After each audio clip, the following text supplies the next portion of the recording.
যারা জামাতে নামাজ পড়ে না, এমনি নামাজ পড়ে, ঘরের মধ্যে পড়ে, একাকী নামাজ পড়ে, কিন্তু জামাত সহকারে নামাজ পড়ে না, তাদেরকে আল্লাহ কি শাস্তি দিবেন? শুনবেন তো, না কষ্ট পাবেন? আল্লাহ আমাদেরকে কষ্ট হলেও আমল করার তৌফিক দান করুক, আমিন। আল্লাহর নবী আর বলছেন, ওয়ামান তাহাওয়ানা বিসসালাতিল খামসি মাআল জামাত, আর যেই ব্যক্তি 5 ওয়াক্ত নামাজ জামাত সহকারে পড়তে অস্বীকার করবে, অবহেলা করবে, অনিচ্ছা প্রকাশ করবে, আকাবাহুল্লাহু তাআলা বিতিসঈ খিসাল, জোরে বলুন না নাউযুবিল্লাহ, বলে তাকে আল্লাহ 9টা শাস্তি দিবেন, জোরে বলি নাউযুবিল্লাহ। যারা জামাতে নামাজ পড়ে না তাদেরকে আল্লাহ কয়টা শাস্তি দিবেন? 9টা শাস্তি দিবেন। আল্লাহর নবী বলছেন, সালাসাতিন ফিদ দুনিয়া, 3টা শাস্তি দুনিয়ার জমিনে, ওয়া সালাসাতিন ফিল কবুর, 3টা শাস্তি কবরের মধ্যে, ওয়া সালাসাতি ইয়াউমাল কিয়ামা, আর 3টা শাস্তি হবে কিয়ামতের ময়দানে। নাউযুবিল্লাহ বলেন। তাহলে কয়টা শাস্তি? 9টা। 3টা দুনিয়ার জমিনে, 3টা কবরের মধ্যে, আর 3টা হাসরের ময়দানে। আল্লাহ আমাদেরকে শাস্তি থেকে বেঁচে থাকার তৌফিক দান করে, সকলে বলুন আমিন। আল্লাহর নবী বলছেন, فأما الثلاثة التي في الدنيا يرفع البركة من كسبه ورزقه। আহা, রাসূলুল্লাহ পাক সাল্লাল্লাহু আলাইহি ওয়াসাল্লাম বলছেন, বলে দুনিয়ার জমিনের 3টা শাস্তি থেকে প্রথম নম্বর শাস্তি হলো ইয়ারফাউল বারাকাতা মিন কাসবিহি ওয়া রিজকিহি, তার থেকে বরকত তুলে নিবে, রিজিকের বরকত, হায়াতের বরকত, সময়ের বরকত, পৃথিবীর জমিনে যত বরকত আছে সমস্ত বরকত আমার আল্লাহ তুলে নেবেন, জোরে বলি নাউযুবিল্লাহ। সালাতুনিয়া,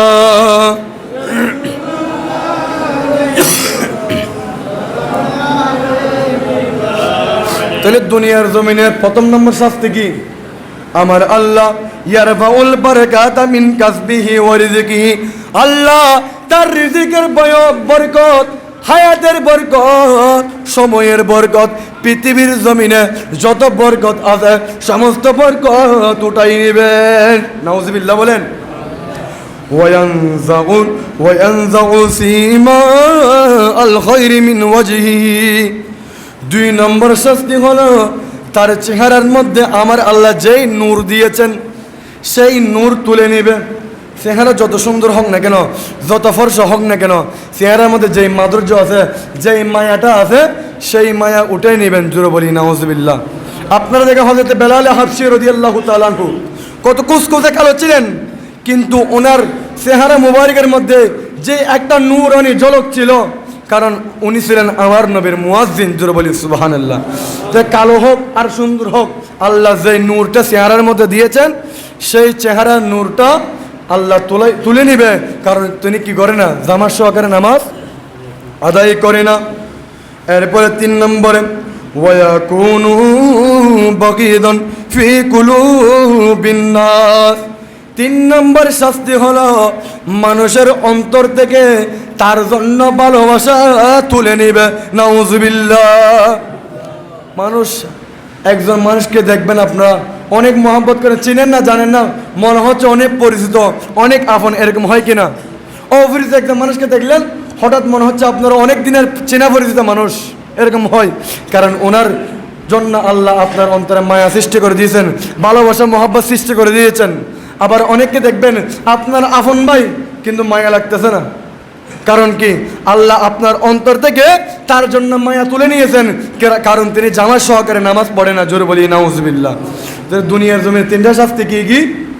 1 নম্বর বরকত তুলে নিবে, 2 নম্বর চেহারার উজ্জ্বলতা চলে যাবে, চেহারার নূর চলে যাবে, 3 নম্বর মানুষের অন্তর থেকে তার জন্য ভালোবাসা মায়া মহব্বত চলে যাবে।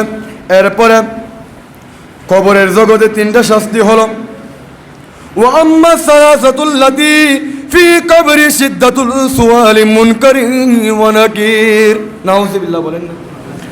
কবরের জগতের 3টা শাস্তির মধ্যে প্রথম নম্বর শাস্তি হলো তার জন্য মুনকার নাকিরের প্রশ্নের জবাব কঠিন হয়ে যাবে, নাউযুবিল্লাহ। মানুষটা মুনকার নাকিরের সওয়ালের জবাব দিতে পারবে না। अरे कड़े हैं मुनकर नकीर सर पर न कोई हमें न कोई यावर। सुबहानाल्लाह बोलें।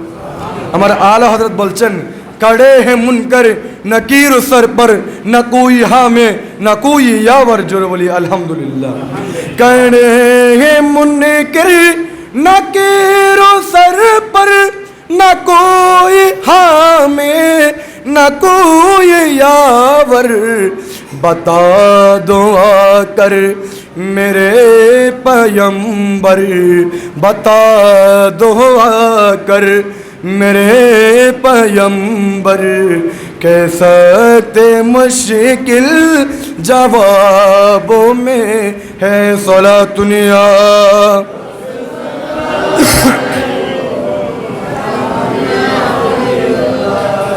अर्ज करते চেয়েছিলাম কবরের জগতের প্রথম নম্বর শাস্তি হলো মুনকার নকিরের সওয়ালের জবাব কঠিন হয়ে যাবে।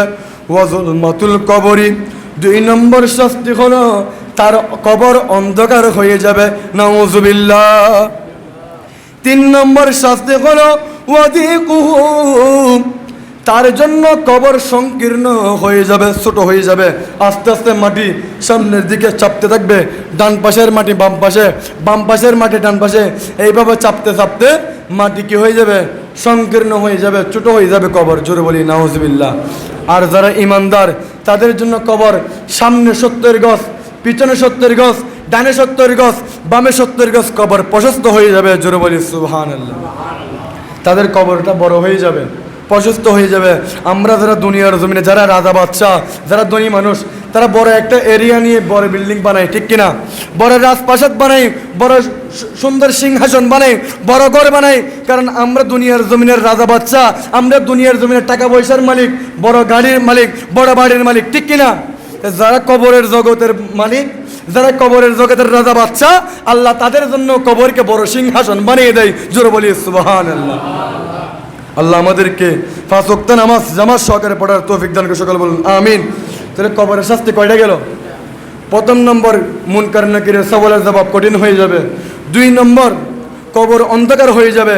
3 নম্বর কবর সংকীর্ণ হয়ে যাবে, ছোট হয়ে যাবে। জোরে বলি নাউজুবিল্লাহ।